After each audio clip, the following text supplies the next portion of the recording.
In 1492, Columbus sailed the ocean blue. In 1493, he began to steal all he could see.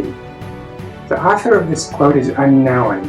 The first of these two lines I heard many years ago, but it was the other day that I saw the full quote for the first time on a friend's timeline on Facebook. But though I do not know who wrote this, it is very much spot on, as I will explain in just a moment.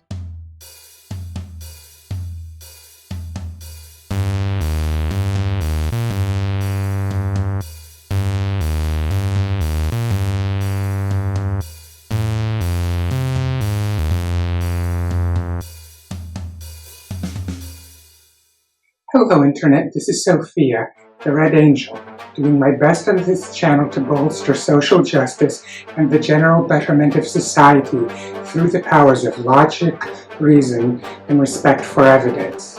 If you like that, then subscribe to this channel, ring the bell, share, and comment. I also would like to announce that on October 24, 2020, I will be switching to a new update schedule on this channel. Starting then, I will be uploading a new video every Sunday, as well as the first and third Thursday of every month. I make this change in hope that this slight reduction in my schedule will allow me to focus on improving the quality of my videos. Anyway, I wish you all a belated Happy Indigenous Peoples Day. That is what the holiday that was this past Monday ought to be recognized. Unfortunately though, on way too many calendars, that holiday is dedicated instead to Christopher Columbus. And there are also tons of other things done that treat Columbus as though he were some kind of a hero. Here in Philadelphia, for example, standing at the balcony of my parents' apartment, I looked down on a street that was once called Delaware Avenue, whose name has been changed to Columbus Boulevard, named after him. And then I can also see the top half of the Columbus Monument in Spruce Street Harbor Park. No, this monument is not and does not contain any actual statue, but is basically a giant phallus that is dedicated to that guy. At the top, there is this metal flag that is a Spanish flag on one side and the Italian flag on the other, representing the fact that Columbus was from Italy and that his campaigns of terror onto the Americas were commissioned by Spain. As a result of the BLM protests that have been going on, the section on the bottom where the text appears has been boarded up and is covered by 3 giant chalkboards, one on each side, with a sign above each one that reads, "What are your hopes for the future of Philadelphia?" But though it is now hidden, the text is still there. On one side it refers to him as charismatic leader and as navigator. A second side refers to him as mathematician and cartographer. The third side I have not been able to find any sufficiently clear pictures from before it was boarded up, but if my memory serves, it refers to him as visionary and humanitarian. But is Columbus actually worth this praise that this text heaps on him? You know, Christopher Columbus, the guy who many of us were taught growing up that he discovered America? Except that there were people whose ancestors had already been here for thousands of years, so it was not so much a discovery as a first contact when he reached the archipelago off of the mainland known as the West Indies, because, well, he very famously mistook the area for part of India. Would someone who was such a great mathematician, cartographer, and navigator have thought upon landing there that they had landed anywhere near India? Well, I will get to that in a little bit. Spoiler alert. The answer is no, but I will hold off a little bit before I explain that in greater detail. But hey, he made first contact between Europe and America. Except that Leif Erikson, a Viking from Iceland, had set foot on the actual continental mainland about half a millennium earlier. And we should probably count the fact that Eriksson's father, Eric the Red, had reached Greenland a generation earlier than that, seeing as prior to his third voyage, Columbus, like Eric the Red, never actually reached the mainland of either of the Americas, but only islands off the coast. But hey, this is Christopher Columbus we are talking about, who realized that the Earth was spherical back when pretty much everyone else thought that it was flat. After all, that is a big part of why he would be thought of as a visionary. Except that the philosophers of ancient Greece had already figured out that the Earth is spherical, and it was regarded as a well-established fact among them by the end of the 5th century BCE. So knowing that really would not make Columbus much of a visionary at all. Furthermore, by the 2nd century BCE, the ancient Greeks not only knew the shape of the Earth, but had a good idea of its size. All of these things very useful in the art of navigation by Columbus's time. At any rate, even if the full continents of the globe were not known at the time, it should have been clear to Columbus where on the globe he had landed. And the place where he had landed was very far from India. And it certainly would have been very clear to him if he had stood out so much as a mathematician or as a navigator, like the words at the monument's base suggest. Also, if he were that great a cartographer, it probably would have been kinda obvious to him too. After all, it was obvious to Amerigo Vespucci, the guy the chain of continents is named after today. And yes, that's what Amerigo Vespucci contributed that caused the chain of continents to be named after him, figuring out the blatant fact that America was not part of Asia. So pretty much we have already established that of the 6 terms of praise that the monument heaps upon him, at least 4 of them were undeserved. But there are 2 terms of praise remaining: charismatic leader and humanitarian. Does he deserve either of those terms of praise? Well, let's see. When he got to the New World, what did he do? Did he just visit the locals and get to know them on respectful, mutualistic terms? No.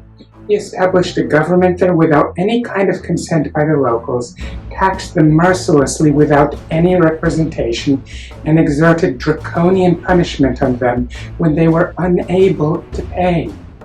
According to a document recovered back in 2006, he even congratulated his brother for parading a woman naked and ordering her tongue cut out. For what crime? For suggesting that Columbus was of lowly birth. Mutilation in general was frequently used by Columbus in his non-consensual governance of the locals. Frankly, this is not what the behavior of a humanitarian looks like.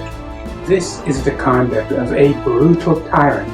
So no, Columbus does not deserve to be called a humanitarian. That leaves just 1 term of praise remaining: charismatic leader. Now, there are many ways that you could define leader, but if it is to be meant in an all-complimentary manner, it must mean more than just someone who wields power. It needs to be someone who is able to use that power for the good of those whom they govern. And someone who is as sadistic and tyrannical as Columbus cannot rightly be called a leader by that sense of the word. So at the end of the day, Columbus deserves none of those terms of praise, and in general is not someone that we should have a monument to on the city's riverside urban beach. But what should be done with this monument now that it's there? Well, while preparing to make this video, I put the question to Facebook and I got the following responses. One person wrote in response, "My great-grandfather was Cherokee Indian. Columbus was a plague on America and never deserved any type of recognition or accolades." Well, as I've pretty much been explaining in detail throughout this video, I totally agree. Like 100%. There should not be a giant phallus in any place, let alone such a prominent one, treating him like some kind of a hero. But what should be done with it now?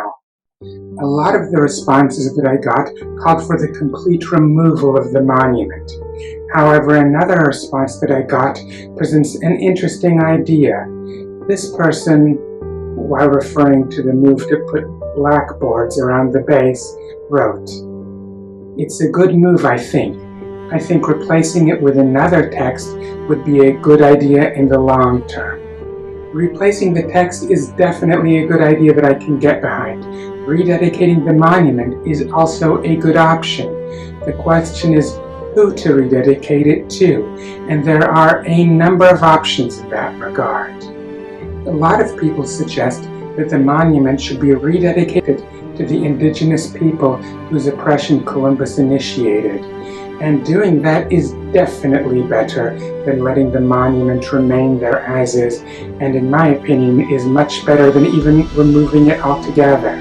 But there is another possibility as well. While getting some of the photographs that I used in this video, I noticed that in the low concave wall facing the monument, there were many names written, and overwhelmingly these seemed to be Italian names. The connection between this and the dedication of the monument to a monster like Christopher Columbus is a story that frankly is nothing short of tragic in its own right. You see, when Italian immigrants came to the United States in the late 19th and early 20th centuries, they were very badly mistreated, and when immigration quotas were made to keep supposed undesirables out, the Italians were among the targets of those quotas. The Italian-American community needed someone to hold up as their mascot. Rather than plucking from obscurity someone who most Americans had never heard of, they instead decided to find someone who many Americans of the dominant British Americans and Central European Americans already regarded as a folk hero, for whom all the Italian Americans needed to do was to point out his Italian origin. So basically what happened is Italian Americans, in a rather dark hour of their history, grabbed the only mascot person that they could reach, and it turned out to be someone who was, well, a very, very bad deal. Maybe we could see this as an opportunity to fix that.